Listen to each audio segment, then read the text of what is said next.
Hello, everybody, ladies and gentlemen. This is VERSHAUN. This is part two of what I was letting everybody know about the lies that are being told to us.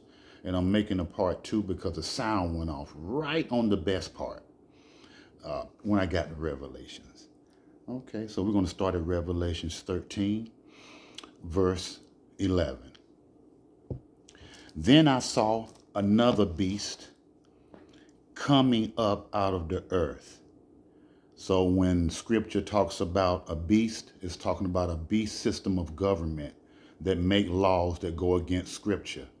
For examples, uh, the Most High says in His word, "Do a man should not lay down with another man, and a woman should not lay down with another woman as they would another man or a woman." You don't lay down with the same sex. But in this country, for an example, uh, it's a law. You can get married, and it's legal. And so that's what it means: a system of government that make laws that go against Scripture. And then when it says coming up out of the earth, this is talking about America, actually, and it's talking about a very small population of people that were already living there. It was mostly a wooded area. That's what this scripture means when it says out of the earth. When it says out of the sea, it's talking about an area, a body of land, or a nation that already has a whole lot of people. And so this particular, then I saw another beast, another government that goes against the Most High, coming up out of the earth, out of a place that didn't have that many people, and these so-called Indians were there.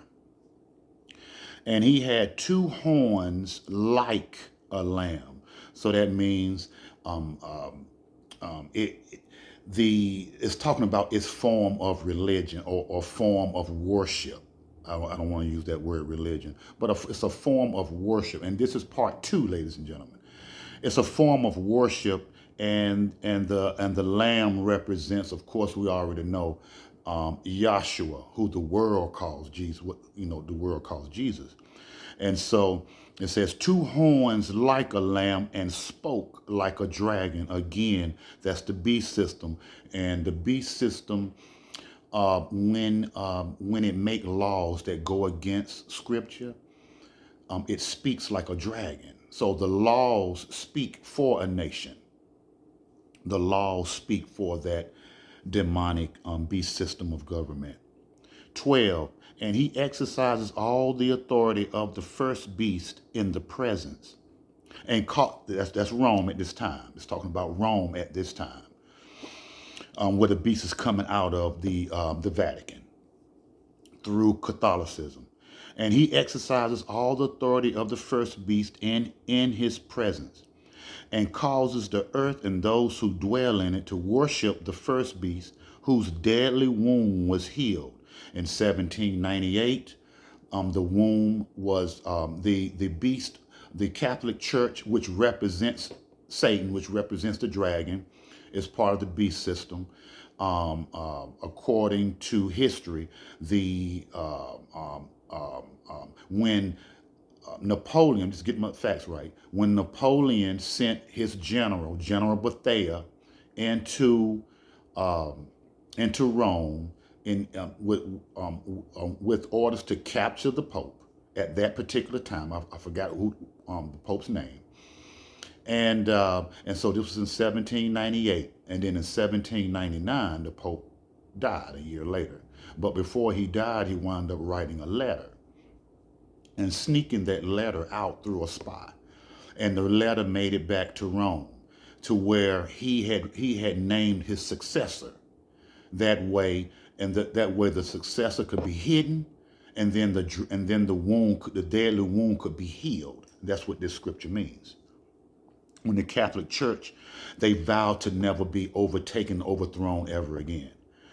But okay, and so he performs great signs, so that he even make fire come down from heaven on the earth in the sight of men, And he deceives those who dwell on the earth by those signs which he was granted to do in the sight of the beast, telling those who dwell on the earth to make an image to the beast, who was wounded by the sword and lived. He was granted power to give breath to the image of the beast. And this image is an organization. It's called Freemasonry. He was granted to give power to give breath to the image of the beast, that the image of the beast should both speak and cause as many as would not worship the image of the beast to be killed. He causes all, both small and great, rich and poor, free and slave, to receive a mark on their right hand, not the left hand, not hand or hands. It specifically says the right hand. So when you're in a Masonic lodge, you're taking an oath. That's why you have your right hand, because you're taking an oath, and you are incorporating Egyptian gods in your ceremony. And the Most High says, "Have no other God before me in anything." And most of my family, I was raised up in Freemasonry. I'm not personally a Freemason, but my mother was Eastern Star, my father Mason, my grandparents on both sides were Masons and Stars, so aunts and uncles and cousins, so I already understand. But anyway, to receive a mark on their right hand or on their foreheads, which means you are in agreement. You are in agreement with the different laws and the way the world system of government is set up. You are in agreement. And so that's what Satan basically wants is worship. He wants you to worship him. He wants you to be obedient to him. So that's the bottom line of the mark of the beast. That's the bottom line of it, is obedience and worshiping Satan. And that no one may buy or sell except one who has the mark or the name of the beast or the number of his name. Here is wisdom, Revelations 13:18. Here is wisdom. Let him who has understanding calculate the number of the beast, for it is the number of a man.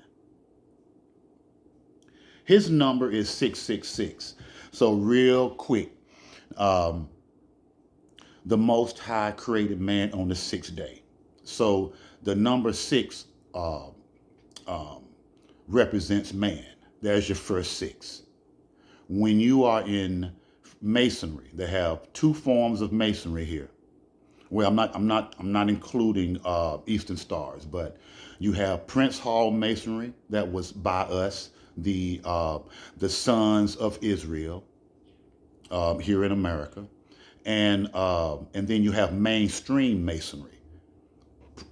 Prince Hall goes to 33, as far as you can go, 33 degrees, and mainstream Masonry goes to 33 and 1/3, an extra evil, that 1/3 extra evil. And remember, in the book of Revelations, 1/3 of the angels were cast out with Satan.